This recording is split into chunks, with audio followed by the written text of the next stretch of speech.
Bom, o artigo de hoje a gente vai discutir sobre a avaliação de score de cronicidade relacionado com os desfechos da nefrite lúpica, e aqui uma abordagem explorando um novo score de cronicidade, que é apresentado pelo grupo aí da Clínica Maio.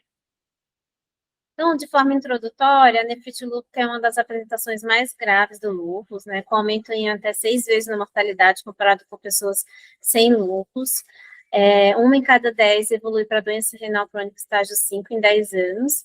A biópsia renal é o padrão ouro para o diagnóstico, classificação, tratamento e prognóstico da nefrite lúpica. E a histologia renal da nefrite lúpica envolve a avaliação do índice de atividade e cronicidade.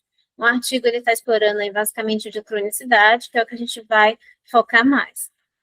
Então, aqui lembrando os aspectos de cronicidade principais abordados, a gente tem as lesões de glomerulosclerose, né, a atrofia tubular e a fibrose intersticial. Todas são lesões consideradas irreversíveis e marcadores de pior prognóstico. O score mais utilizado atualmente é o índice de cronicidade do NIH, né, e o qual foi modificado recentemente pela a Sociedade Internacional de Nefrologia e a Sociedade de Patologia Renal em 2018, que é o score que a gente utiliza atualmente na prática. Esse aqui é o índice de cronicidade deles, que é modificado, que a gente fala. Então, ele envolve aí a glomerulosclerose, né, então variando de 0 ausente, né, 1,1 para menor que 25%, 2 entre 25% e 50%, e 3 acima de 50%. Crescente fibrosa também 0 como ausente, 1 para menor que 25%, e assim sucessivamente. Da mesma forma, a atrofia tubular e a fibrose intersticial. É interessante, e esse score aqui, se você for pontuar, ele vai de 0 a 12, né?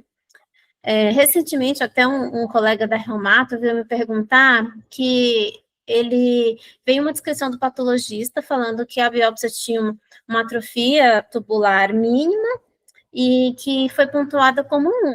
Ele falou, mas no CADIGO de 2024, de nefrite lúpica, ela pontuaria como 0 na atrofia tubular mínima. Se você olhar pelo NIH, que é esse que a gente mais utiliza, a atrofia tubular mínima é menor que 25%, ela pontua 1 mesmo. Mas eu fui ver o CADIGO 2024 para entender isso que ele estava falando. E o CADIGO de 2024, embora ele fale, ele use o score de cronicidade do NIH, ele traz uma porcentagem diferente. Ele traz como pontuação mínima abaixo de 10%, e aí pontuaria 0, e de 10 a 25% pontuaria 1. Mas ele coloca que isso vem do score do NIH modificado de 2018. Aí eu fui ler novamente esse documento de 2018, na verdade lá eles estão discutindo uma proposta de fazer uma análise semi-quantitativa dessa porcentagem abaixo de 25%. Mas, na prática, o que a gente vê, os patologistas, é que o mínimo ainda é menos que 25% pontuam, tá bom? Só para a gente entender essa diferença. E aí vem o score, né, atual, que é o score de cronicidade da Clínica Mayo, que ele traz aí uma nova lesão para ser explorada, que é a arteriosclerose, né, que ela é basicamente representada pelo espessamento da camada íntima, né, e existe até uma atrofia da camada média, né, como mostra aqui na imagem, e ele retira a lesão de crescente fibrosa, né, do score de cronicidade. Aqui é a tabelinha de como que é a proposta deles, de avaliação desse índice de cronicidade. Então, glomerulosclerose pontua também de 0 a 3, mas aqui o 0, vocês veem, ele é parecido com aquela proposta do CADIGO, né? Menos que 10%. 1 de 10 a 25, 2 de 26 a 50 e 3 acima de 50%. Da mesma forma, atrofia tubular, fibrose intersticial. Em relação à arteriosclerose, é preciso fazer uma medida dessa camada íntima e da média. Então, 0, ele varia de 0 a 1, né? O 0 seria uma camada íntima normalmente menor, né, do que a camada média, e 1, uma camada íntima igual ou maior do que a camada média, né, da espessura que a gente fala. E aí o total, né, ele varia ali de mínimo 0 a 1, leve de 2 a 4, moderado de 5 a 7 e grave de 8 a 10. Então, ele tem até uma graduação, diferente do índice de cronicidade do NIH, que ele só dá uma pontuação, né, geral. Aqui ele gradua, né, quanto mínimo, leve, moderado a grave. Então, os objetivos do trabalho é quantificar o índice de cronicidade usando esse novo score, MCCS, vou falar assim agora daqui para frente, e avaliar o valor prognóstico dele. Também comparar esse score com o do NIH em predizer desfechos renais. Adicionalmente, avaliar o valor individual de cada componente da histologia renal e se o valor prognóstico dele permanece consistentemente, né, nos diferentes grupos de nefrite lúpica, proliferativa ou não proliferativa. Então, foi um estudo unicêntrico, retrospectivo, com pacientes diagnosticados com nefrite lúpica por biópsia renal entre 1992 e 2023. Foram incluídos aqueles que tinham uma proteinúria ou uma relação proteína-creatinina, né, comparativamente acima de 500 miligramas dia ou 0,5 gramas por grama, hematuria maior ou igual a 5 células por campo, ou redução, né, de pelo menos 15% da taxa de fração glomerular atribuída à nefrite lúpica. Teria que ter um mínimo de 6 meses de segmento pós-biópsia renal, para analisar os desfechos e tal. Em relação à exclusão, ele excluiu aqueles que tinham doença renal crônica estágio 5 dentro de 3 meses antes da biópsia, aqueles em diálise crônica e transplantados renais. A amostra renal apenas com medular também foi excluída, aqueles que não tiveram dados completos e aqueles que tinham doenças concomitantes, como vasculite ANCA e glomerulopatia diabética. Ele coloca uma observação que microangiopatia trombótica foi a única lesão concomitante permitida. Aí aqui o fluxograma da população, então ele partiu ali de 659, né, pacientes com nefrite lúpica, e aí precisou, né, excluir alguns, amostra inapropriada, perda de segmento e falta de consentimento, e finalizou com 307 pacientes, com biópsia comprovando nefrite lúpica. Os desfechos analisados foi proteinúria menor que 500 miligramas por dia, resposta renal completa, que era a redução da proteinúria abaixo de 500 miligramas, mais a taxa de fração glomerular dentro ali dos 15% do baseline, uma doença renal crônica 5, quando atingir uma taxa de fração glomerular abaixo de 15 ml por minuto por 3 meses, com ou sem diálise ou transplante renal. E ele analisou também mortalidade por todas as causas. Então, aqui a primeira tabela da parte dos resultados, que são as características, né, do baseline. E aqui ele traz, a princípio, a população dividida estratificada pelo score MCCS. Então, a gente vê aqui, primeiro, né, olhando o total, né, a idade média deles era de 34 anos, né, e a gente observa que aqueles que tinham score, né, mais grave já tinham idade um pouquinho maior, 46. E o que tinha um score com uma cronicidade mínima, 31. Você vê aqui já uma diferença em relação à idade, tanto que quando ele vai analisar, a análise estatística ele ajusta para a idade. Quando você vai ver sexo, predomínio feminino, né? E raça, a gente tem um predomínio aí de brancos não hispânicos. Em relação às características laboratoriais, esses aspectos clínicos, né? Então, a gente vê aqui a primeira análise em relação ao consumo de complemento, em termos de estratificação do score de cronicidade. A gente observa que o consumo de complemento, ele tem até uma porcentagem um pouquinho maior quando você tem uma cronicidade mínima, e ela vai diminuindo à medida que o achado é de uma cronicidade maior, né? Então, cronicidade mais grave, você tem menos consumo de complemento. Em relação à positividade do antifosfolípide, me chama a atenção que vai aumentando de acordo com a cronicidade, embora que num grau de cronicidade maior você tem um número pequeno, né, mas chamou a atenção um pouco disso, que é o que mais tem, 42,9%. Em relação à proteinúria, ela varia, né? Então, assim, score de cronicidade média até tem um pouco mais, né, o moderado ali. E a taxa de fração glomerular, que é mais esperado mesmo, ela diminui com o valor da cronicidade. Então, se parte de aquele que tem uma cronicidade mínima ali, tem uma maior porcentagem, né? E é de taxa de fração glomerular, maior valor de ml por minuto, e ele vai diminuindo. Quando você chega numa cronicidade mais grave, né? São os que têm mais, menor taxa de fração glomerular. E aqui a creatina também refletindo esse aspecto. Em relação ao tratamento, né, chama atenção que aqueles que tinham cronicidade mais alta eram os que tinham a menor porcentagem de uso de doses mais altas de corticoide também. Em relação a outros imunossupressores, não observei nenhuma diferença. E essa daqui é a biópsia do diagnóstico. Aqui a gente, avaliando agora a apresentação das classes de nefrite lúpica, né? Então, também estratificado pela score de cronicidade. Opa, deixa eu voltar aqui. Então, aqui, a princípio, a gente vê um predomínio de proliferativa, né?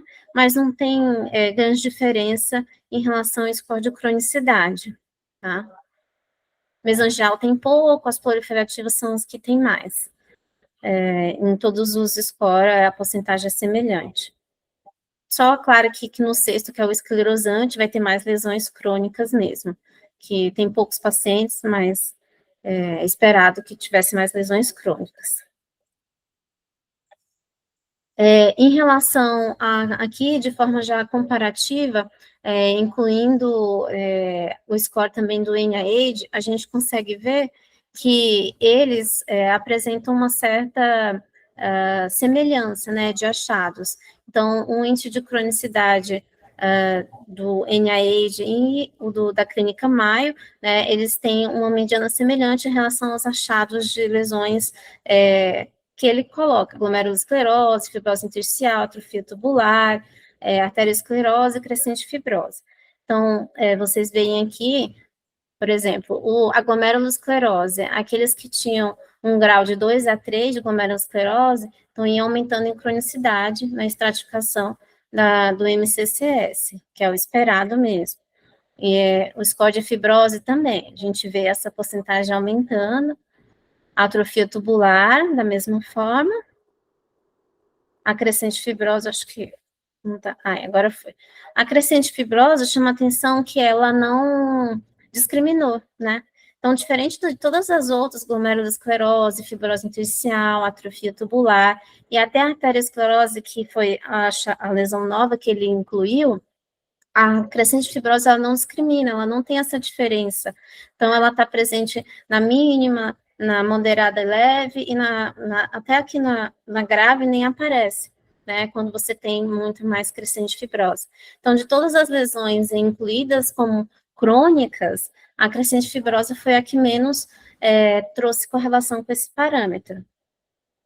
A arteriosclerose, que foi a lesão nova que ele incluiu, ela traz isso, né, essa mesma relação com as outras.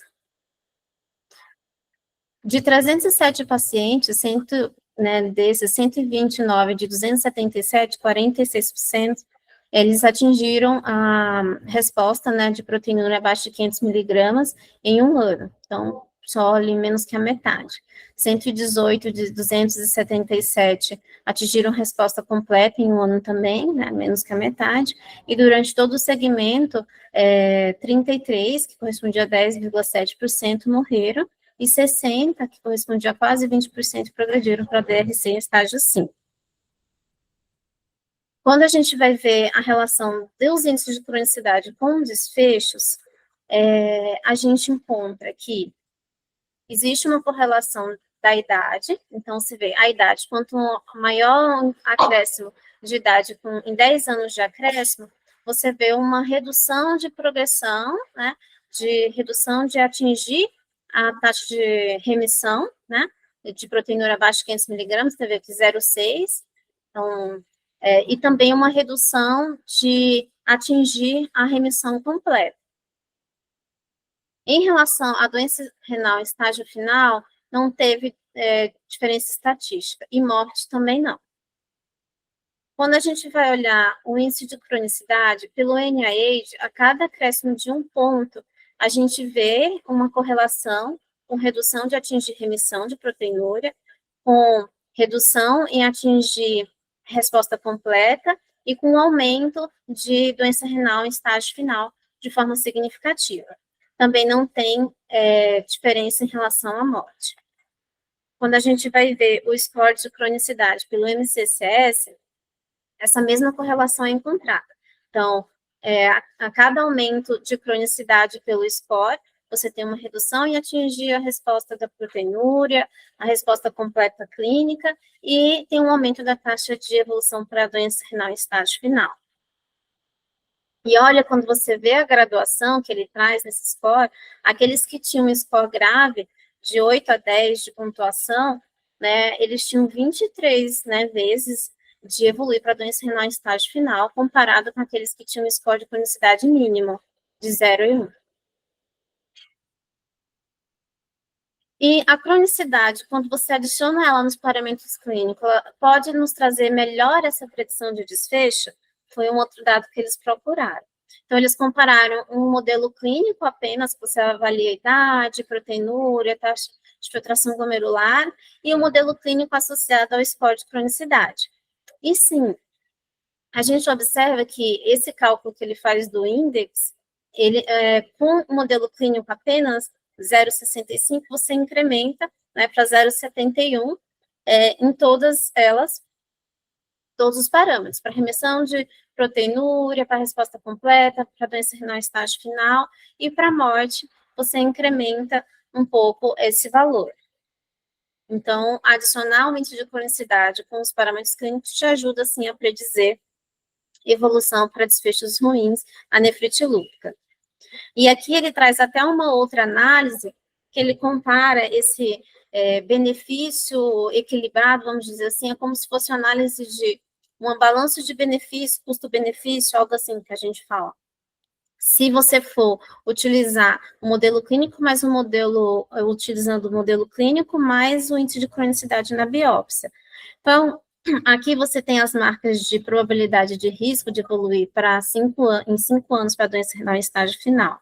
Se você considerar que todos são alto risco, que é esse flag all, que é você colocar a bandeirinha neles, todos são de alto risco, não tem tanto benefício, não é tão equilibrado. Você vê que logo cai com mesmo com 10% se você considerar todos de alto risco. Se você usar só o modelo clínico, que é esse verdinho aqui, você tem um equilíbrio, mas depois, quando você vai classificando o paciente como alto risco, acima de 30%, 40%, 50%, ele já cai. O que tem o melhor balanço-benefício é utilizar o parâmetro clínico mais o índice de cronicidade, seja ele com o índice de cronicidade do NIH, seja ele com o índice de cronicidade da clínica Mayo.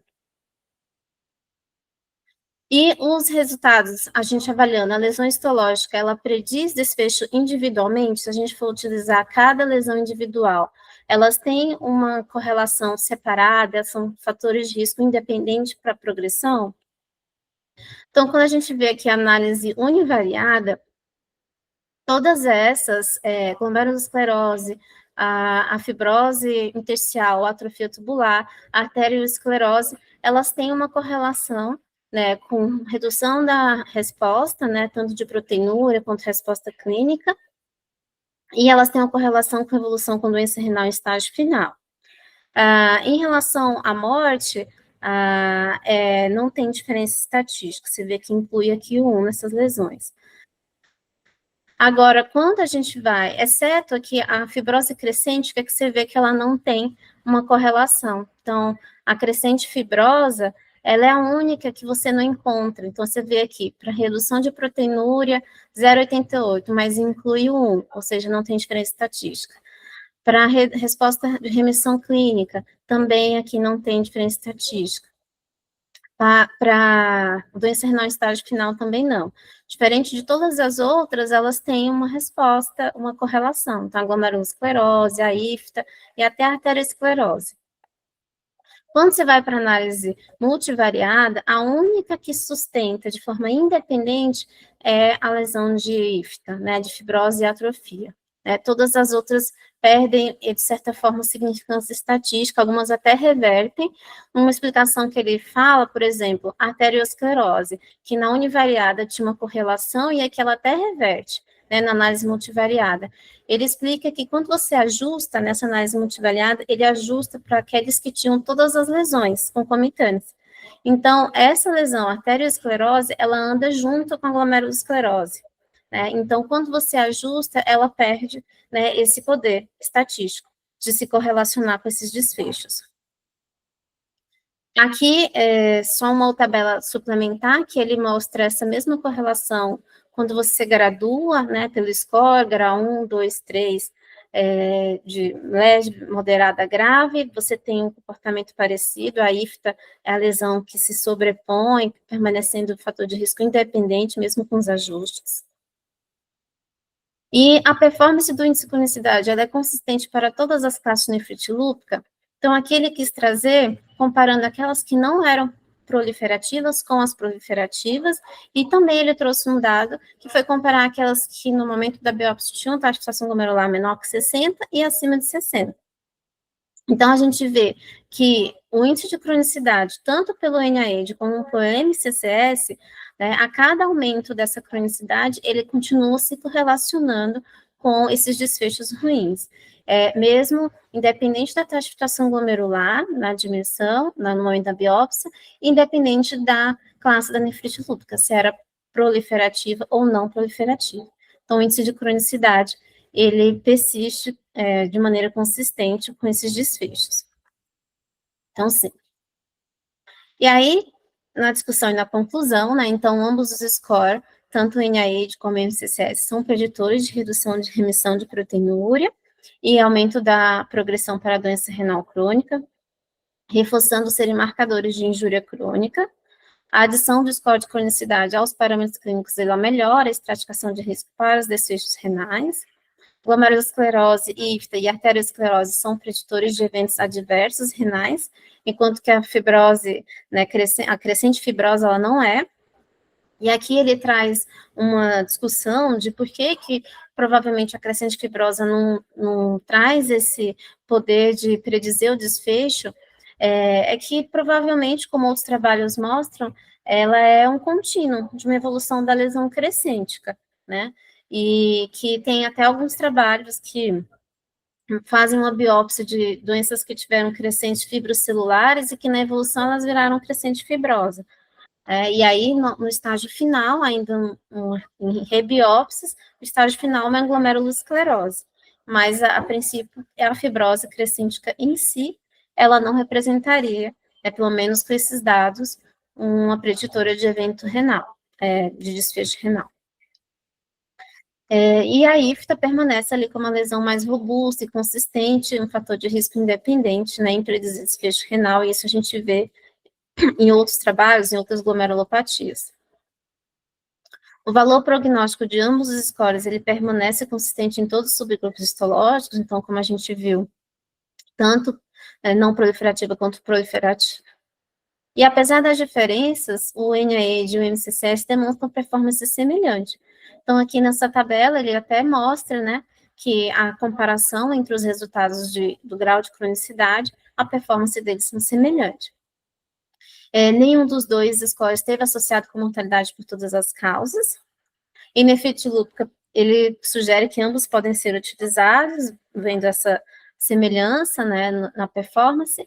E um diferencial é que ele traz que o score MCCS, ele pode ser utilizado em várias outras doenças glomerulares. Ele coloca que, inclusive, já tem alguns trabalhos em vasculite ânquia, que traz esse score, por exemplo. E, então, o seu uso poderia uniformizar a avaliação glomerular, e como limitações, né, é um estudo retrospectivo, então a gente não pode fazer uma inferência causal, né, dessas lesões no momento da biópsia com desfecho, a princípio. É um estudo unicêntrico, então ele necessita reprodutibilidade. E no tratamento, embora ele cite alguns dados do tratamento, ele não inclui nos modelos de desfechos. E a gente sabe que a imunossupressão, ela vai agir ali na via patogênica que conecta então, os achados da biópsia renal com os desfechos, né? A gente guia o tratamento, muitas vezes, pelo achado da biópsia renal. Então, esse é um ponto que realmente é uma limitação. Eu adiciono algumas outras limitações, que é a não inclusão da hialinose arteriolar, ele só analisou arteriosclerose, ele não analisou hialinose arteriolar. Então, são lesões que têm patogêneses distintas, e a hialinose, ela tem se mostrado em outras glomerulopatias como marcador de risco independente de progressão.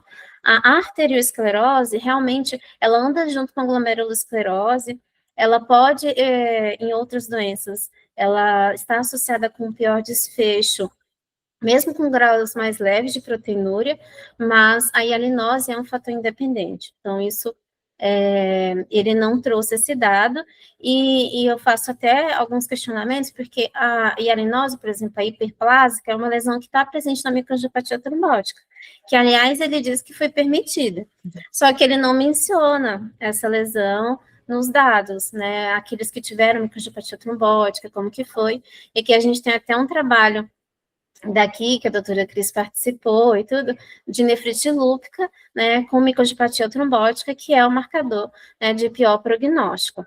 Então, ele poderia ter mostrado esse dado também. Eu acho que é isso. Obrigada. Parabéns, Sá. Excelente apresentação. Antes de abrir a nossa discussão, eu queria só mostrar uns dados interessantes, né, que para a gente comparar os nossos dados com os da Mayo Clinic, né, aí eu até peço a ajuda aí da Mari, né, posso botar aqui no Eu acho que está no seu, né, não? Os dados? Ah, você quer mostrar aqui? aqui Pode.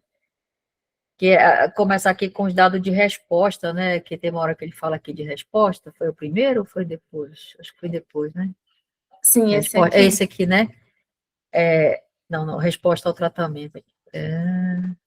Esse aqui. Né? Então, assim, ó, depois de um ano, 46% de resposta parcial, 42% de resposta completa, né? Dá 88, né? Não, esse aqui é remissão de proteinúria, abaixo de 500 miligramas só. E aqui a resposta completa é remissão de proteinúria mais taxação glomerular preservada. Ele inclui. Tá, então, vamos pegar aqui, então, um dado mais parecido com o nosso, né? 42% de resposta completa, né? E, então, assim, a nefrite lúpica, ela é ruim, ela é não respondedora, você vê em qualquer lugar. Os nossos dados, só que a gente avaliou por 6 meses, né, Mari? E, na verdade, a nossa remissão completa e parcial, segundo o CADIGO e tal, em 6 meses era por volta de 42, 46% também. Óbvio que depois de um ano a gente tem um pouco mais de resposta, tanto que no final a evolução para a doença renal crônica é exatamente igual a dele, é 20% no nosso acompanhamento, né? Você vê como é uma doença ruim, e eles ainda conseguem, às vezes, fazer um diagnóstico mais precoce que a gente, né? Só para mostrar os dados de que a doença, a nefrite lúpica, a gente vive mais com a refratariedade do que com o tratamento, né?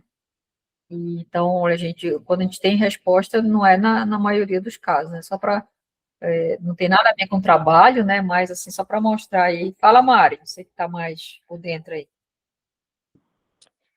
Então, doutora, eu confesso que eu fiquei feliz, triste, mas é porque quando a gente fez o nosso levantamento, a gente ficou em 20% de progressão para doença renal terminal, e a gente achou ruim, né? Porque na literatura falava em 10 a 20% de progressão para doença renal terminal, então a gente estava ali no limite superior, e aí, enfim, um serviço muito bom deles, e estão na mesma faixa, né? Nos 20%. Agora, a resposta completa eles tiveram mais que a gente. A gente, de completa, a gente foi em torno dos 20%, perto dos 20%, mas a parcial foi parecida aí, foi perto de 50%, mas isso considerando 6 meses. A gente não teve de um ano, teve só de 5 anos depois.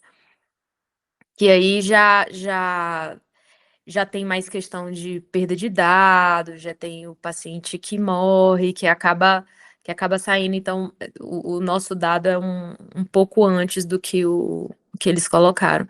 Eu senti falta dele falar dos pacientes que era segunda biópsia, que era rebiópsia. Ele também não comentou, né, desses, não separou desses aí, quem que já era uma segunda biópsia e quem que estava aí virgem de biópsia, que era a primeira. Uhum. Todos esses dados eram de primeira biópsia. Ele não contou segunda biópsia. Todos eram de primeira.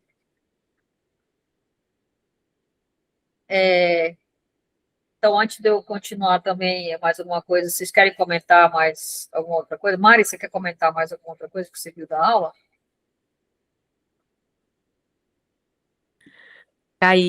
Eu caí, pessoal. Tá? É, Mari, você quer é, comentar mais alguma coisa? A Sá falou que, na verdade, ele não usou rebiópsia. Todas as biópsias eram do diagnóstico.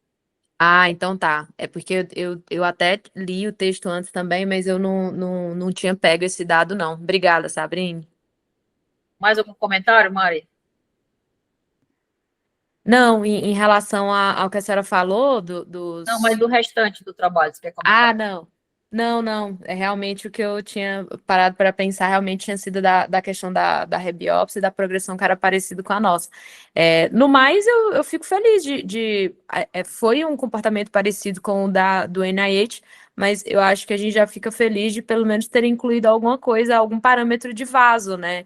Não foi perfeito, como a Sabrine colocou, foi só um parâmetro, mas pelo menos um parâmetro, né? Que é algo que a gente sente falta já há um tempo.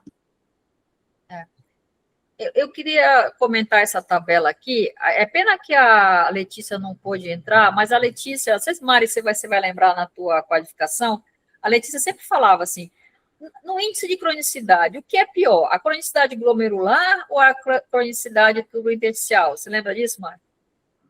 Lembro.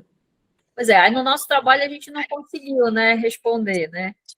Mas Não. nesse trabalho, por hora, ele está dizendo que o pior é a, a parte túbulo-intersticial, né?